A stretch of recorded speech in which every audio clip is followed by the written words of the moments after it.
People share the most unexplainable things they've experienced. Don't forget to like and subscribe to support us.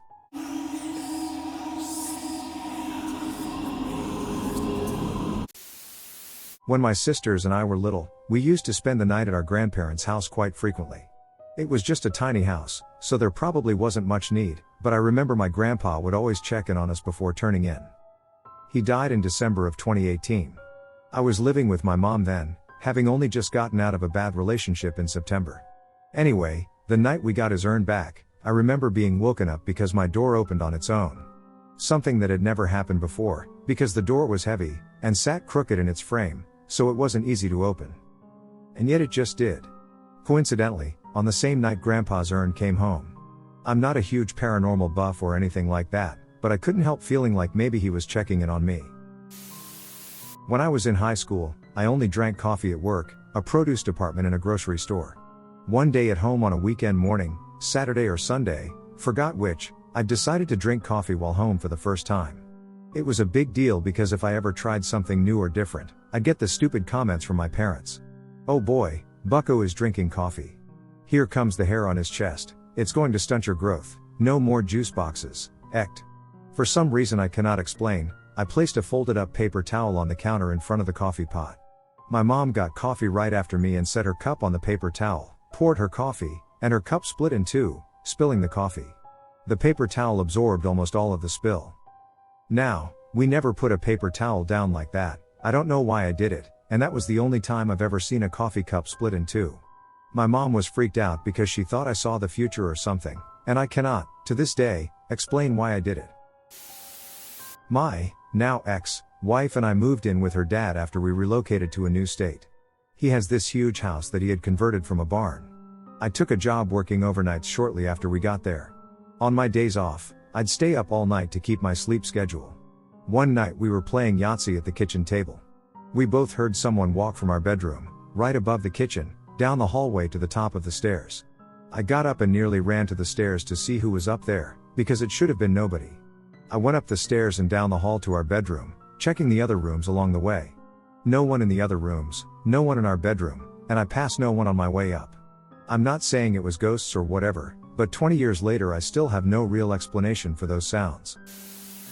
When I was 10-ish, my mother, sister, and I moved into an apartment.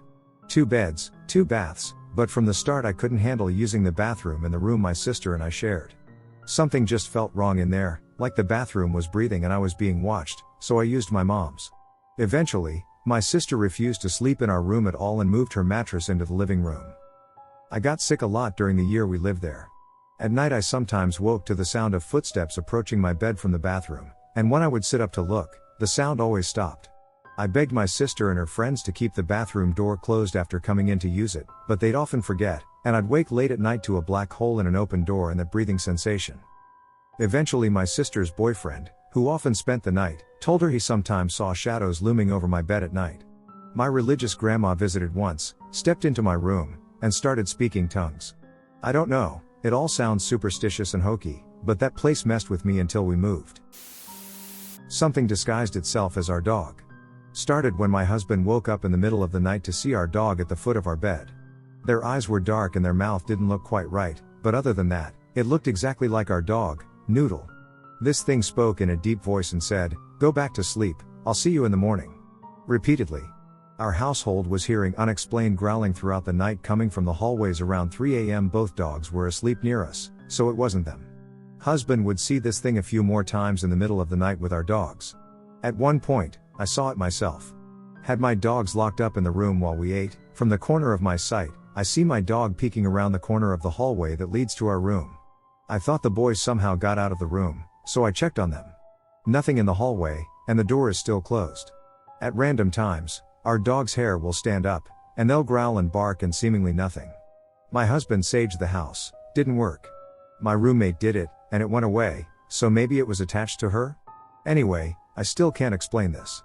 Never heard of a spirit or demon or whatever disguising itself as a pet? Summer 2003, northern Adirondack Mountains near Saranac Lake. Around 7 p.m., myself and a group of friends witnessed a very strange object in the sky. The object was dark matte black and triangular in shape. The object was roughly 75 to 100 feet across, flying very slowly over a lake and about 30 feet above the trees. The object made absolutely no sound. It did not have any visible markings or lights.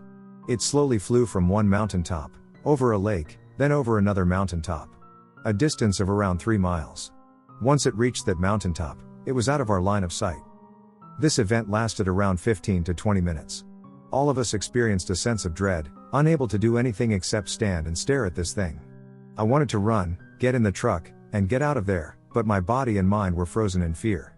And time seemed to slow down like you would experience in an adrenaline rush, injury, car accident, fight, act.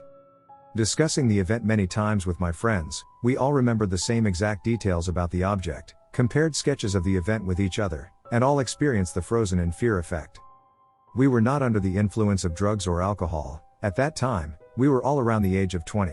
7 males, 3 females, and 2 dogs. As far as I can tell, the dogs were unaware or unaffected. I believe we witnessed an alien craft not of this earth, possibly an extra-dimensional object with mind-altering properties. I used to have this recurring dream, which would end with me crossing the road in front of my school and getting hit by a red truck and dying every time. It made me feel paranoid about crossing that road at times, but I used to brush it off as it's just a dream. One day when I was crossing the road while on my phone, an old man pulled me back and said, "You were warned so many times, and still you are careless?" I looked up and saw the exact same red truck passing in front of me. I asked him who he was, and he said, "I am your friend." I shook his hand and thanked him for saving me and asked him if he knew me. He replied, "I am in a hurry. Listen, I'll meet you here tomorrow. Have a good day, friend." I never saw him again. I curse at myself for not asking him and convincing him to wait and talk because I had so many questions. I really hope to see him again one day. So about 2 years ago now I was out doing errands with my mom, pretty normal. We stop at a fruit and veggie market and are doing some shopping when we stop at the tomatoes. I notice a particularly large and deformed tomato, so naturally I pick it up for further inspection.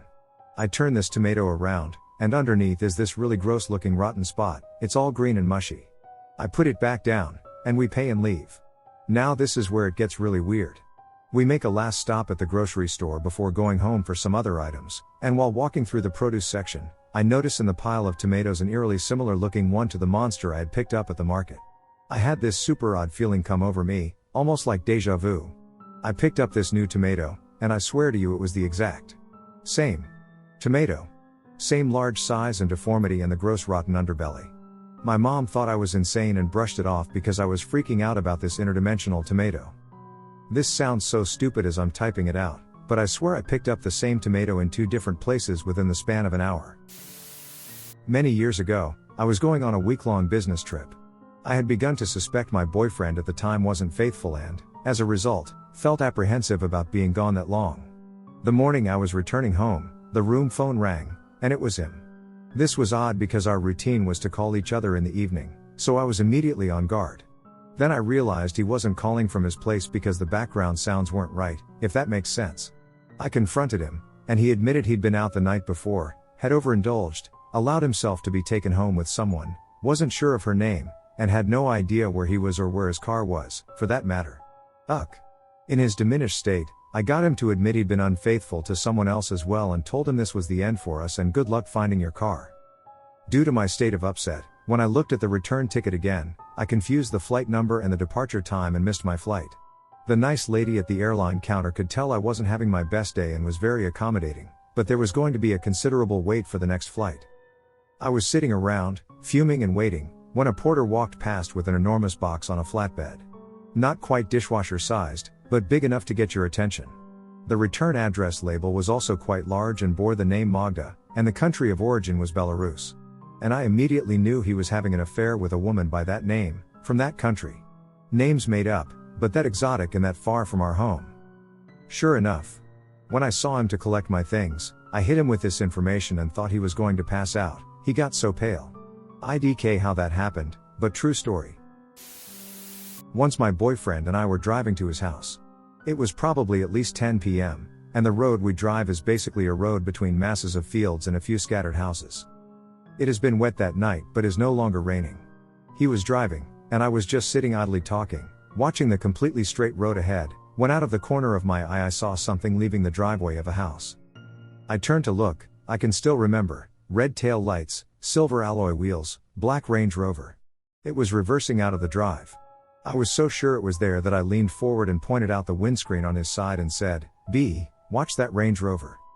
He looked at me as if I were insane, and I met his glance for a second and looked back. There was no car and absolutely nothing in front of my pointed finger. "But I saw it, like there was a car," I insisted. "I know you saw something, but there was nothing there." "Glitch?" "I think so." When I was about 7, my older brother and my dad were leaving to drive from our home down to our grandparents about 600 miles away. I remember them preparing for the trip and packing the pickup. About half an hour before they left, I got really upset and had this overwhelming sense they were going to crash on the trip. I told them not to go and that they were going to crash several times and started full on crying about it. Eventually my mom calmed me down with some ice cream, and they left. About 400 miles into the trip, a pickup and trailer pulled out in front of them, and to avoid crashing, my dad had to go in the ditch. Everyone made it out okay, thankfully, and with minimal damage. Everyone in my family makes that same drive several times a year. We drive a lot as a family. I have never been in a car wreck. Nobody in my family has been in a car wreck. I had never been upset when my dad or older brother left on trips before, nor have I since. I was always a mom's boy, lol. But that day I just knew something bad was going to happen, and I turned out to be sort of right. I can't explain it. I'll start with I don't believe in ghosts or spirits or alien abductions or missing time and any of that. But I was in college and in a long-distance relationship with my girlfriend in another state. We tried to make it work, but I broke up with her. While it was the correct decision, I didn't handle it correctly, and I knew I broke her heart. I worked at a small hardware store when I wasn't in school, and I went back to grab something in electrical, and someone grabbed my hand. Somehow, in immediacy, I was visited by 3 spirits, essentially, like Scrooge. Ghost of girlfriend, past, present, and future. I saw my girlfriend crying when I broke up on the phone with her in her dorm room, what she said, what color her bedspread was, everything. Years later we met up, and I asked about when we broke up, and I told her I could complete her sentences about what happened. Stuff no one except her knew. Girlfriend's present and future visited. I don't recall much of the present, I think I saw her slowly moving on, but the future was spot on with her later marrying an Air Force pilot, adopting a deaf child from China, and living in Hawaii. Like, spot on. When I was left from the visitors, I was back on that aisle, and my bosses thought I had left 2 hours ago because no one had seen or heard from me. When they checked the camera at my request, only cameras were on the main aisles. They saw me walk onto the aisle and 2 hours later walk out of that aisle. No footage of me for 2 hours leaving it or anyone going on that aisle before me or during the missing time. I think about this a lot. Several months ago, I had finally passed my motorcycle test and had taken to riding everywhere in my city. At the time, I was on my little 250 Ninja and found that one of my favorite routes was riding from the hills into the city and through Kings Park in Perth. Nothing seemed out of place, and the night was warm. Kings Park has winding roads everywhere and lots of war memorials. It's not lit by lights in most areas, so it becomes pitch black. As I was riding through a dark area about 12ish at night, I turned my high beams on. It's about 40 kilometers through the park. As I rounded a bend, I noticed a man standing against a tree.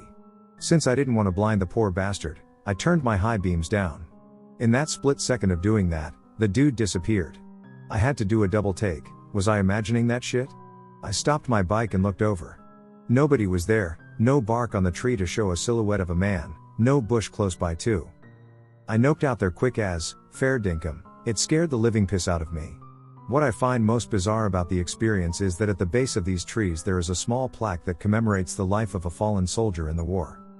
Had I seen the spirit of that fallen soldier? I don't really believe in ghosts, but I'll stand by what I saw, and I certainly don't take late rides through Kings Park alone anymore. Rural Spain in the countryside. Me being around 10 years old. When I was a kid, my father used to buy me a couple of chickens for the summer, then my aunt would raise them and sadly eat them. I didn't know this at the time. That summer I was raising 2 chickens, a dyed pink one called Pollyanna and a dyed green one called Maximiliano. Yes, I was a bit dramatic naming pets. I was sitting on the porch of my house reading Harry Potter, and the chickens were around eating things and going for a dander. At some point they went down the street, field, and I couldn't see them. They had been over there before, and they were always fine, but not that day. Suddenly, Maximiliano, green, came running towards me, making a lot of noise and like tweeting or chicken shouting very loudly at me. It was very stressed, very loud, and moved its wings and body like telling me, "Help." I stood up and went behind him as he took me down the street. There I found my pink Pollyanna lying down facing up and a dog on top of her with its mouth in my chicken's body and hurting Pollyanna. I was afraid, only 10 years old, so I took a stick and threw it at the dog, so it got scared and ran away. Luckily, it did. I came closer to Polly, it seemed to be dead and had blood all over. I kneeled down to pick her up in tears, but as soon as I came close, it opened its eyes, stood up, and started running home with Maxie. My dad healed the injury on the chicken's leg, and after a week, Pollyanna was fine again. I will never be tired of telling this story. A chicken told me that his friend chicken needed help. It sounds crazy, but I will never forget how Maxie was all stressed out looking at me and chicken shouting, telling me that Polly needed help and making me follow her. Amazing. One time when I was a freshman in college, I went to my first class of the day a few minutes early. I had maybe 10 minutes until class began, but there was another class in the auditorium, so I decided to wait outside the doors on one of the benches. As I walked up, I double-checked the time on a clock hanging outside the auditorium, then made my way to a bench that only had one other person on it. She watched me approach, and even when I sat down, she continued to stare at me. I looked at her and kind of laughed awkwardly, then pulled something to read out of my backpack. She continued to look at me, and I felt extremely uncomfortable. She was a small, shriveled woman of 65, I'd guess. She didn't seem to have any materials for class and was dressed in thick, long clothing even though it was late summer. Her hair was wild and gray, and she had a disturbingly sinister look on her face. She clearly didn't belong. I tried to ignore her since all the other benches were full and I didn't have long until class began. The longer she stared at me, the more I began to feel a sleepy/woozy confusion come over me. It felt like people were screaming in my ears, but the only sounds were people talking quietly and shuffling papers as they waited for the next class session. She continued to stare, and I felt more and more disoriented and sluggish. It was like being drugged while also having a psychotic break, all in a few minutes. At one point, I even felt sick to my stomach because I felt so off. At the end of the 10 minutes, the carillon bells rang, announcing the top of the hour, the beginning of my class. I gathered my things, stood up, and entered the auditorium. All the while, the woman continued to watch me, never saying a word. I sat down in class and heard someone call my name. "Did you just add this class? I haven't seen you here before." It was one of my neighbor's friends. I smiled and laughed and told her I'd been in the class all semester. We just must have missed each other. It was a decently small class, less than 100 people, so it was weird that we hadn't noticed each other before, but it didn't seem too out of the norm. Suddenly the professor walked in, and I realized I had never seen her before in my life. I made a sheepish face at my friend and told her, "Oops, just kidding, you must have gone in the wrong door." I grabbed my stuff and walked out into the hall only to discover 1, I hadn't gone in the wrong classroom at all. I was exactly where I intended to be. 2, the creepy woman was no longer there and neither was the bench. 3, it was, in fact, 2 hours later than when I arrived. I had already missed my human development class as well as my anatomy lecture, and I was now late for chemistry, which was on the other side of campus. I looked at my watch as well as the clock I had looked at when I arrived. Both were functioning, and both told me the same thing. I was late for chemistry. I looked around me, trying to see what could have happened. I hadn't fallen asleep, I hadn't misread the hour when I first arrived, I hadn't been sitting there for more than 10 minutes. Yet somehow hours had passed, all while a mysterious and creepy woman stared unblinkingly at me. To this day, I still have no idea what happened. I know for a fact that I arrived at the time I thought I did. I specifically checked the university's clock upon arrival. I know for a fact that I didn't fall asleep, didn't have a stroke, seizure, or other fit. I know that my perception of time was unbroken and that it totaled less than 10 minutes. I know the woman didn't break eye contact with me from the moment I entered the building until I stepped into the auditorium for my class. But I don't know how I managed to sit through 2 classes while side-eyeing the woman who was watching me. The only solution I can come up with is that she was a witch who decided to cast a spell on me for unknown reasons. Or I got lost in the space-time continuum. Either way, I have no idea what happened. I had a friend in high school who told me about her entire family hearing very vague music playing at night when they would try to fall asleep. There was no distinct tune or audible words, it was just very quiet music that could only be heard when you're trying to fall asleep. Well, years later, her and I became really close and I spent the night at her house for the first time. It was almost 4 a.m. and I just couldn't fall asleep because I kept hearing what sounded like someone watching a musical at a super low volume in the room next door. I couldn't hear any words or a tune, but it was definitely music. I asked her why her brother was watching a movie at 4 a.m. and her response was, "Oh no, that's just the music that everyone hears at night." It had been so many years that I had forgotten she told me that story, and honestly doubted how truthful it was. It was a weird-ass experience for sure. I visited my best friend Peter in LA in the early 90s. He had a roommate named Tim. My first night there, we started talking about Ouija boards, and I said, "I wonder if we could make one." Peter had a cardboard shirt box from a gift I'd sent him, so I made a board complete with numbers, letters, yes, no, and goodbye. I also made a planchette out of leftover cardboard, and the board worked. Tim was super drunk and thought Peter and I were moving the planchette, so I asked how I could convince him we weren't. He told me to go in the bathroom and write down a word, then they'd ask the board what the word was. Okay, cool. I closed the bathroom door and wrote cup on a small piece of paper, put it in my pocket and went back out. Tim and Peter did the board and asked what the word was, and it spelled out CUP. Then I showed the word. I was having a legit panic attack at that point. Peter and I freaked out while Tim screamed we'd planned the whole thing, but it was his idea. We burned the board, and I've never messed with one again. Many decades ago, I was up late watching TV after midnight when a coffee commercial featuring John Cleese came on. Much to my shock, in the middle of the commercial, Cleese leaned forward and screamed/shrieked at the camera. Then he went back to the commercial spiel without acknowledging the scream. It made my heart skip a beat, but then I thought, oh, it's the wacky guy from Monty Python, and it'd be just like him to be in a commercial where he does something like this to freak people out. A week or so later, I saw the same commercial again. I remembered it from before and waited for the scream, but he didn't scream this time. This unnerved me a bit, but then I thought maybe they made two versions of the same commercial just to mess with people. I never saw the scream version ever again. Not entirely unexplainable since I suppose I must have hallucinated it or fallen asleep for 2 seconds or something, but I wasn't remotely tired and never had any kind of similar experience. Postscript, I didn't think of it again for decades, then one day a few years ago it popped into my head, and I wondered if I could find the commercials on YouTube. I did a very quick search for John Cleese coffee commercial, and it was the first result, just as I remembered it.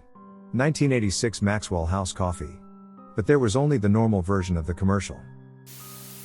I had no symptoms. I was 43 years old. I had a weird pain in my left side right near my heart when I woke up in the morning. I would probably have ignored it and gone to work, but it was a holiday and my wife and I were home, and I told her. She was concerned I was having a heart attack and insisted we go to the emergency room. We went, and my pain started to slowly subside. I was given an X-ray EKG and monitored. Everything was coming up fine. The ER doctor thought it was probably just a muscle cramp. But just in case she asked me to get a CAT scan. I agreed. We waited hours in the ER for the results. By the time the doctor came back, the pain was gone. As she walked into the room, she sat down and told us that she found some spots on my liver. I knew what that meant. I had cancer. After a battery of more tests, I was diagnosed with stage 4 colon cancer that had metastasized to my liver and lymph nodes. 70% of my liver was covered in tumors. That was nearly 2 years ago. Since then I have had 5 surgeries and 36 rounds of chemotherapy. I had a colon resection surgery. I had an high pump implanted. I had the high pump removed because it caused internal bleeding and almost killed me. I had 40% of my liver removed. Finally, I was NED for 8 months, but a couple of spots turned up on my aortal lymph nodes. I had round 36 this week. I will have one more after that, and I hope to be back to NED, no evidence of disease. The cause of my cancer? No family history or genetic cause. I lived and worked in downtown Manhattan before and after 9/11. Fuck Al-Qaeda. That weird pain never came back, but it saved my life. Evidence of a divine power or just a weird coincidence? Who knows? I get snippets of conversation or memory that come to me, that don't happen until years later, and sometimes leave me with chills. Sometimes the memories come to pass multiple times the exact same way over several years, and sometimes they continue past where the original memories end. This one time I was sick and I was in a semi-hallucinating state, and I had an insight to a memory of a feeling of being watched in some woods under really bright moonlight. There were little bits of sentences jumbled in too, and I thought it was just a weird experience. Earlier this year, I started to recognize an increasingly frequent number of those words and sentences appearing in my day-to-day life, abruptly stopping around the beginning of March. In the first few weeks of March, I had a training hike for an upcoming trip to Philmont, one of BSA's high adventure sites, and the weird moonlit scene came to pass. The temperature got really cold, like from 60 degrees down to 15, and it was really still, and my breath kept fogging up. All this was topped by a feeling that there was something just outside my vision watching me, and I didn't sleep more than an hour or so that night. At one point in the night, some large branch or something fell down, close enough to feel it through the ground, but in the morning there was no fresh branch. Also, I woke up in the night to deep rhythmic thuds like huge footsteps and a sound like heavy breathing outside my tent. In the morning, several of my hiking buddies said that they also noticed the thudding. There was no sign of anything ever happening. I don't remember how old I was, but it was before my parents passed away, so I usually say I was probably around 12 or 13. I need to set this one up a little bit if you'll bear with me. I grew up in a small town in Georgia, kind of out in the woods. My grandfather had purchased land out there but later moved to some suburbs and left the land to his kids. My uncle got the original house, close to the road. My aunt graveled a driveway quite a ways further onto the property and lived in a trailer there. When I was 6, we moved from Tennessee, and my parents built their dream home on my dad's share of the property, sharing my aunt's driveway, but diverting right before her trailer and going even further onto the land. So we were pretty far away from the main road. They built a single-story home, but it was kind of like on a half hill and had a basement. So there was a back door that led into one of the rooms in the basement, but the rest of it was underground. They always planned on turning the basement into a bottom story, but it really never got finished. Only the right half rooms really had dry wall up, and the 2 left rooms they never dry walled, and my dad used as a workshop area. My dad developed epilepsy and lost his job, but he was doing landscape type work for this morbidly obese hoarder woman. The woman got evicted from her home, and our unfinished basement, which was already full of old stuff my parents had gotten over the years, became filled with a bunch of her hoarder stuff, because she was paying us to keep it, I guess. All of these things were stored in the large room that the back door opened into. I'm somewhere around the age of 12 when this happened. My parents had taken my sister out shopping or something, I think, but the main thing is I was home alone. I was upstairs watching TV and got up to use the bathroom.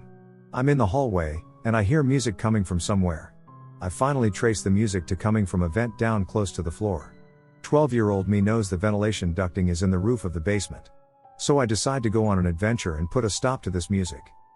The basement access is right after you go through the front door of the house. It looks almost like a closet, but if you open it, there is a stairwell that leads down and then cuts a 90-degree angle left and continues down.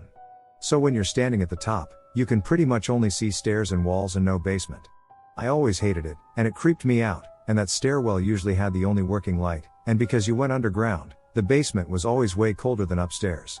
I slowly walked down the lit stairwell into the darkness. When you reach the bottom, it opens up into the left side basement rooms that were unfinished and were my dad's workshop. I peeked around the edge of the stairwell and looked down the hallway into the more finished areas. While I'm doing that, I try to turn on the lights because the light switch is right there at the stairwell. Click click, no light. But coming from the big room with all the hoarder stuff in it, there's a glowing green light. I can't not check it out, I have to know. So I go into the darkness with my heart pounding.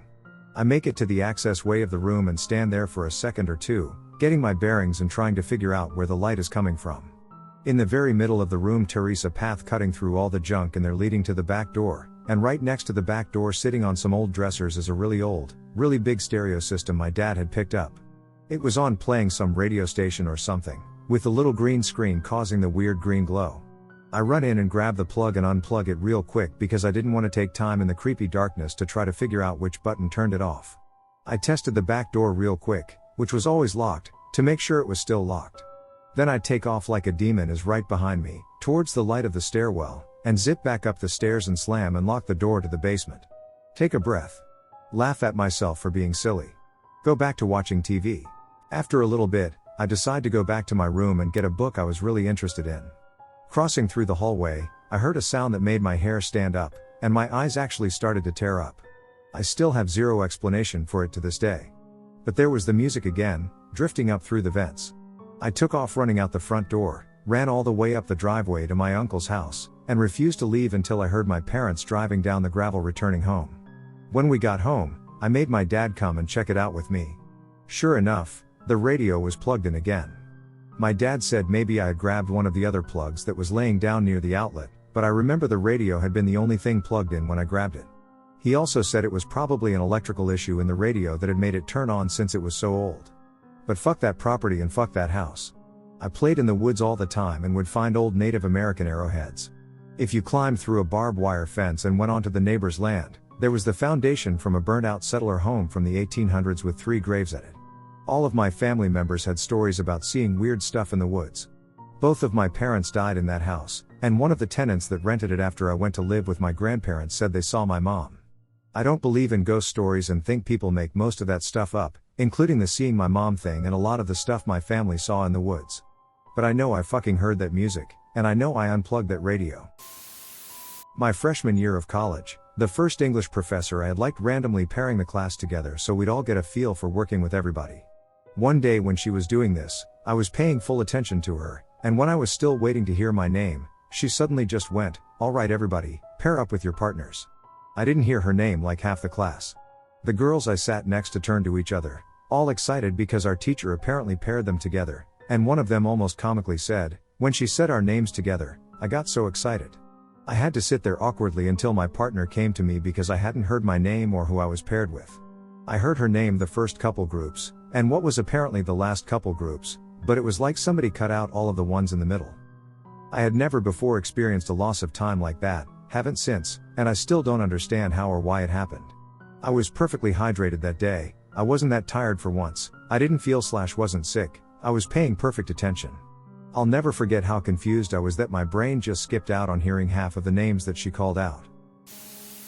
When I was a young kid, I had a red balloon that I kept from, I'm assuming, a birthday party in my closet, buried under clothes, shoes, etc. This balloon did not float anymore, the helium no longer was working, and so at that point I had just kind of kept it as a ball or something. I distinctly remember the day this happened because I had been looking for something in my closet and I saw my red balloon. Lifeless. Sitting there, basically trapped in my closet. Anyway, later in the evening, my mom and I were cuddling on the couch watching TV. All of a sudden, we both see the red balloon float out of my room. It was floating down the hallway into the living room, but then it just stopped. It was floating there at the end of the hallway, just kind of staring at us. We both were too freaked out to do anything about it, so I'm not sure what we ended up doing. Not sure how this happened or how it was even possible. But it was super weird, and it freaks me out until this day. My family has a history of supernatural abilities, seeing into the future, mediums, sixth senses, heightened sensitivity to spectral activity. The best way to describe what I saw was the equivalent of a wolfish Grim Reaper.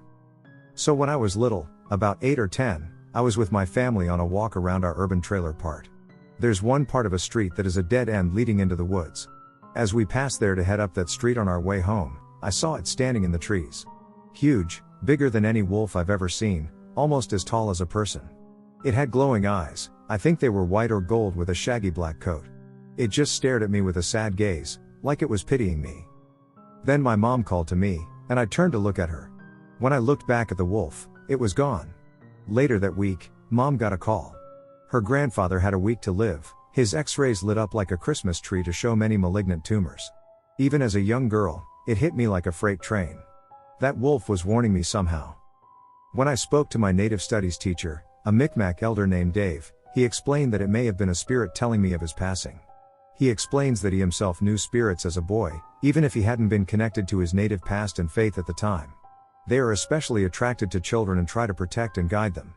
Wolves are especially seen as protectors, and the animal he saw the most in those spirits were wolves. To this day, I still thank that spirit for helping me, and I asked Dave to reach out to it in his next Sweat Lodge ceremony to thank it only on his behalf. I hope to get into this beautiful culture and gain my spirit name and clan. One time my wife and I experienced several glitches in the Matrix all within a couple of days together. Some together, some separately. The big one that scares both of us is that one day she and I were desperately trying to find our window AC unit's remote control to make the living room cooler. We were both searching and decided to check under the couch together. Right as I was about to turn the flashlight on my phone, a friend called and I picked up, and he said he was outside, so I immediately left the apartment to go downstairs and say hey. The creepy part that my wife swears upon is that instead of me getting that phone call when I did, in my reality, in hers, I turned the flashlight on, looked under the couch with her, and we found it together and celebrated. Then my friend called, and I went outside. When I, the real me, came back in, I saw the air was running, so I asked her where the controller was. She gave me an annoyed look and was like, "What do you mean, where was it? You are the one that helped me find it just now a few minutes ago." I'm sure I probably went completely white as I explained to her that no, I received that phone call sooner than she is claiming and was outside with my friend the entire time. I even showed her the call log timestamp. She's the one that then went white, and she screams on her fucking life that I helped her find the remote and didn't go outside or get the phone call until after we celebrated finding it. We were both so creeped out and confused that we had to stop talking about it. It was making both our hair stand on ends and get goosebumps, and we felt like we were losing our minds or something. We are both adamant that the reality we individually experienced is the real one.